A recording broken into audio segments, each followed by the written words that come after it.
Did you know I'm the reason why Detroit was ruined? Hello, I am the Nain Rouge, and this is my story. I'm described as a red, devilish imp with teeth as sharp as a shark, and I am considered to be the demon of Detroit. My legend goes all the way back to 1701 when I was first sighted in Detroit, Michigan. However, I'm mostly known for ruining the city of Detroit. People of Detroit know whenever or wherever I appear, great misfortune is caused to that place. Days before the 1805 fire, General William Hull reported that a red dwarf was sighted in the fog during the war, shortly after a huge fire struck Detroit and destroyed most of it. But this is not the only time I've ruined Detroit. I came back and caused the building boom in the 1960s, which pushed people into the suburbs, and many other people lost their jobs. This triggered the downfall of Detroit, and in July 2013, the state mayor placed the city in bankruptcy. It had a record-breaking U.S. debt of $18 billion. Many people celebrate my existence as the protector and hero of Detroit, but this is not true. I am angered by this, and the only thing I want for that city is its downfall. Would you like to know why? This dog wouldn't stop barking at her owner's pregnant belly until she realized the shocking truth. At 15, a young woman named Sarah decided to keep the baby she was pregnant with. She was still living with her parents, but after this event, she and her long-term boyfriend moved in together after a few months and decided to adopt a dog. When they found a lone golden retriever named Cooper at the shelter, they knew he was meant to be their dog. At first, everything was normal until strange things started happening. Cooper wouldn't stop barking at Sarah's belly, as if he was trying to warn her about something, and Cooper watched Sarah sleep every night. Eventually, Sarah and her boyfriend thought they might have to return the dog to the shelter, but when they went to take Cooper back, they found him lying on the ground, not breathing at all. In a panic, they knew they had to act fast. They immediately rushed to the vet with Cooper in the car, and Sarah's life changed forever when she heard the news from the vet. You will never believe what she heard. It's terrifying.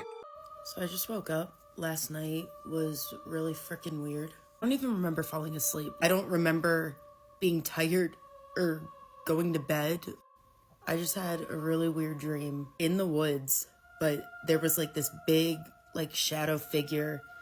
It didn't like communicate with me, but it was just there. Like anywhere I looked, anywhere I went, it was just there. Hold on 1 second. I swear I thought I just heard like a knock on my door.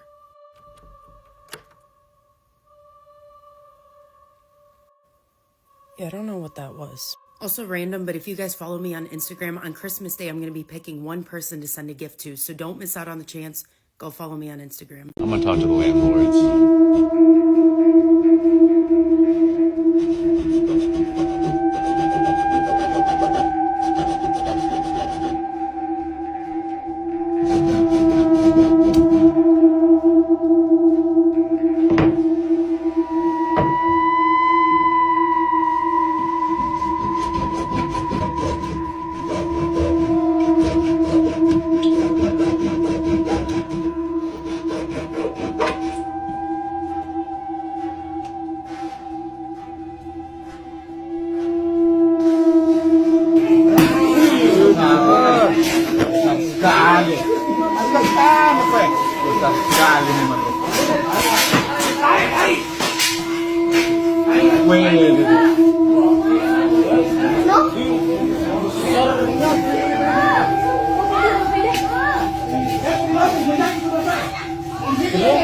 If you witness something like this, run. If you have to let your little sister or your daughter behind, trust me, you don't want to see what's behind it. The end of the video is even more terrifying. But before I show it to you, I need to warn you. I can only protect my subscribers who have shared and liked this video. This can happen to anyone, even you. Kate is a mom who often complains about her hair being touched at night. At first, she thought it was her imagination. However, this situation is clearly not imaginary. Even her children started complaining. They found out it was something really terrifying. This is a common legend in Navajo culture called poltergeist. And this is how you can tell if one is in your house or nearby. Your hair can be strangely attracted to the roof. Look at her. She doesn't even know what to do, but wait.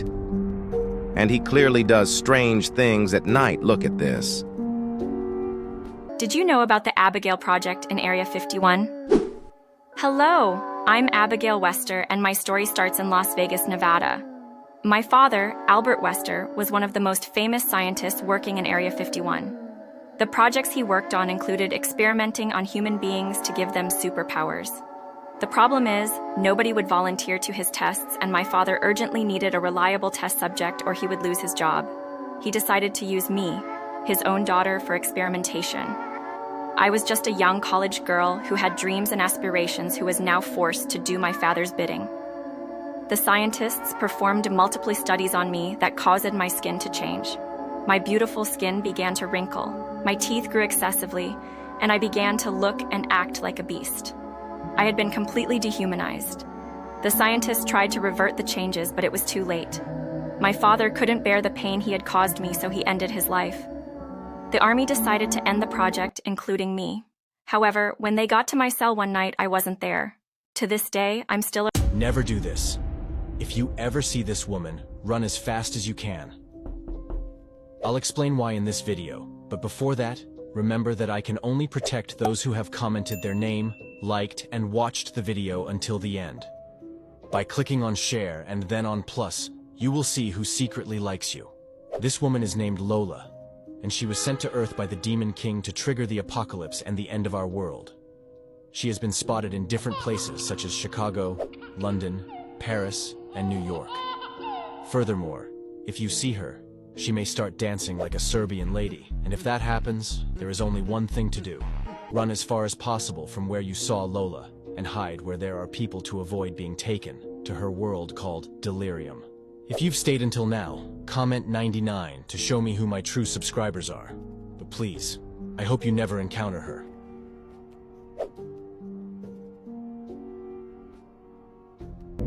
It was an ordinary day like any other. 85 degrees out, family getting ready to jump in the pool. I was looking for my 6-year-old brother so I could help him into the pool, but I thought I'd just wait for him in the pool instead. My parents were still inside while I got ready to jump in the pool, but I didn't, because I saw something dark sitting at the bottom of the pool. It took me a few seconds to realize it was my little 6-year-old brother at the bottom of the pool. It took my young brain a few moments to realize he wasn't playing around. I screamed in such a loud and high pitch you would think it was a little girl if you heard it. I remember the feeling of my skin crawling as my helpless 8-year-old self didn't know what to do. My parents burst out the back door. My dad dove into the pool and grabbed my little brother from the bottom. It was nothing short of a miracle that my dad managed to resuscitate him, though. Thereon after, we weren't allowed back into the pool unsupervised until we were both at least 10 years old. I'm going to show you guys a Japanese doll that has one of the most disturbing background stories I've ever heard of. So this is a kamikaze mascot doll. Now these were made out of scrap fabric that you could find anywhere during World War II, and they were typically made by the hands of a Japanese schoolgirl. Now wives, mothers, and girlfriends would give these dolls to their loved ones who were kamikaze pilots, and it was their way of being with their loved one in spirit for their final flight. Now the one that you guys are looking at right now was actually found in the wreckage of a kamikaze plane that crashed into a US Navy ship. Now any and all dolls that were involved with this have pretty much been destroyed, and anything that has survived is now on display throughout multiple museums around Japan. Some kamikaze pilots would actually commission these dolls and actually hang them in their airplanes and talk to the dolls and claim that they could actually see their mother or their girlfriend or their wife. And if this isn't creepy enough for you guys, I have another doll here that can actually technically get you arrested here in Japan, and I'll explain more on my YouTube channel that you guys can go check out. The video is already uploaded, and you